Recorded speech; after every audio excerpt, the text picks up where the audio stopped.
In time from one summer to another, we had time enough to think about, talk about, and maybe probably even do something about topics like nature and creativity. I mean, for most of the people, I guess, at least one of the topics is involved in their lives, like every day. But still, chance like to speak about it with other people, to have like meaningful discussions, and to find out the things what other people are passionate about. That's really, really enriching.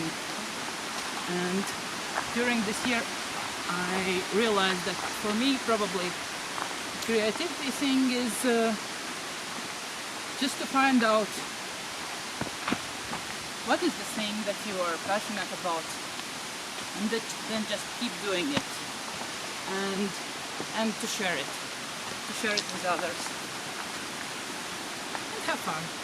And I think the most special moment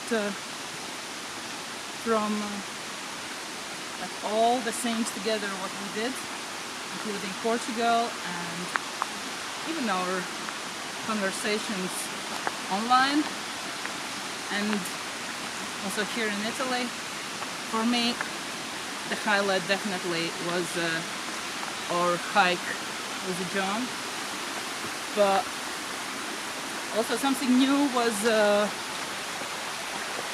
cleaning the coastline in Portugal. So actually it's really difficult to pick one. But yeah, the highlight was yesterday's hike with John.